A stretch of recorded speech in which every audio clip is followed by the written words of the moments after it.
Hi, welcome back to my channel, and for today's video, we will be talking about invariant subspaces and reducing pairs.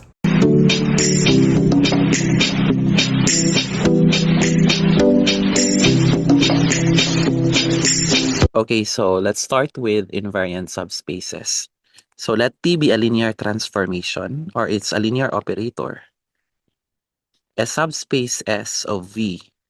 So take note that our linear operator T is from V to V.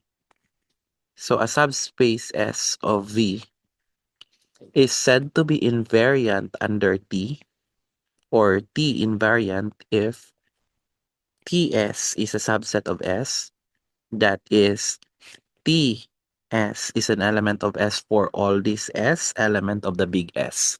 So if we put this in another way, S is invariant under T if the restriction T restricted S is a linear operator on S. Yan. Now, if our vector space V is actually, let's say I can write it as S direct sum with T, then the fact that S is, let's say I'll use the other symbol instead. I'll just say S prime. Okay, so then the fact that S is T invariant does not imply that the complement S prime is also T invariant. So ibig sabihin, eto yon, di ba? These two guys, yung direct sum nila is the entire vector space.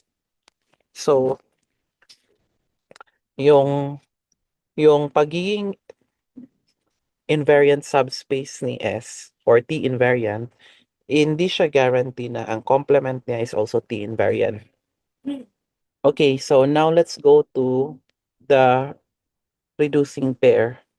So you have a linear operator again. And let's say, for example, your vector space V, which is, in this case kasi yung V mo is the domain and the codomain of your linear transformation. So if B here is expressed as the direct sum of S and S prime, and nangyayaring eto and eto are T invariant, then we say that the pair reduces T. So a reducing pair, this one, can be used to decompose a linear operator into a direct sum as follows. So we will introduce another definition. So the definition here is if you have a linear operator T, and if this pair, the SS prime, reduces this linear operator T, then we write this one.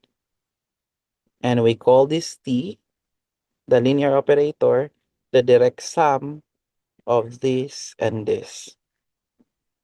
So, ano yung implication nito?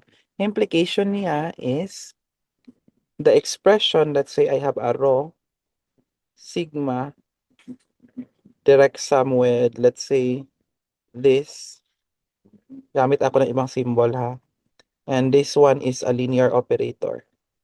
This means that there exist subspaces S and S prime of V for which this pair reduces this rho, and the fact that your sigma is the same as rho restricted to S, and your tau is the same as rho restricted to S prime.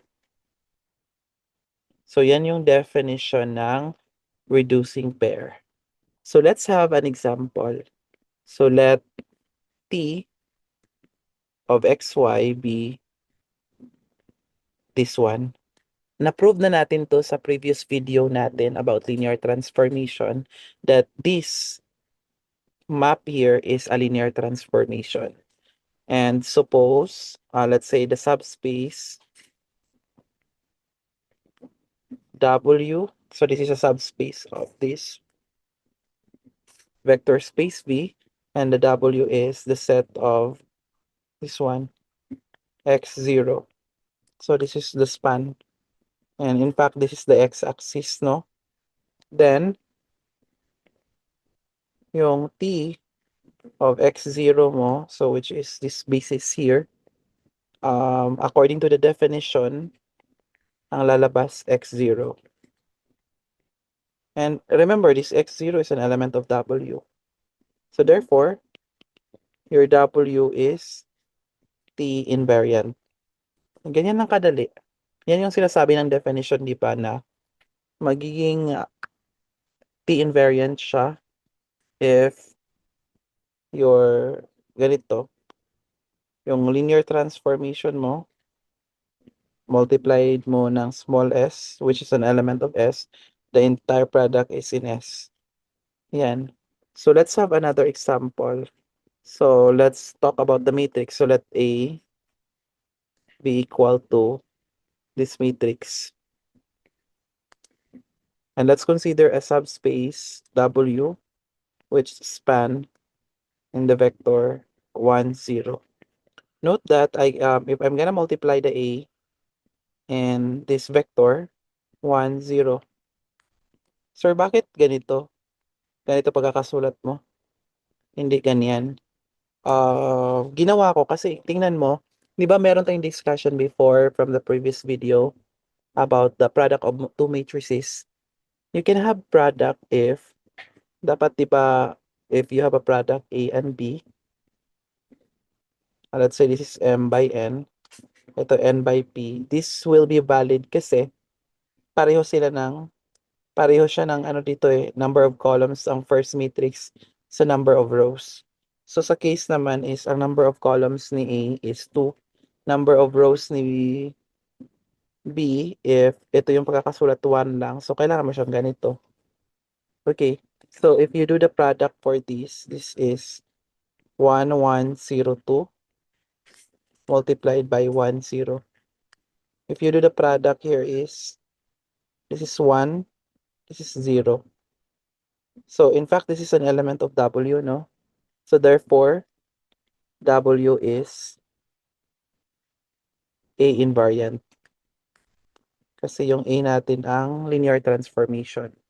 Okay, so let's talk about the reducing pair. Let's have the other example. Let's say our matrix here A is 2, 0, and 0, 3. Let us say I have W1, which is the span of the vector span of the set of the containing vector is 1.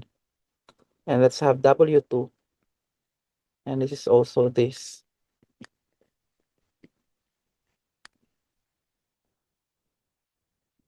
So ano nga yung ibig sabihin ng reducing pair? Paano sila magiging reducing pair?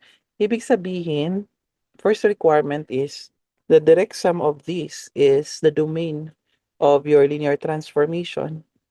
Let's say, sa case na ito, it's a, ano naman siya it's a vector space V. So if you have this one, obvious naman this is the V. Okay. And also, you have to make sure that these two guys are A invariant. Okay. So let's multiply first our matrix. So let's say our matrix in this case is 2, 0, 0, 3. If you multiply that by first muna, dito muna tayo. So 1, 0, no? Let's say what's the result? 2,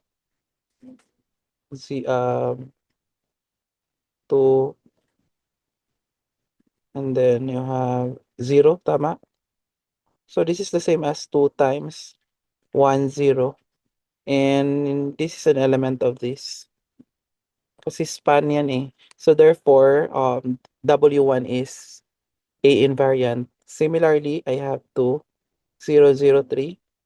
If I multiply that by 0, 1, the result here is, correct me if I'm wrong, this is 0 and this is 3.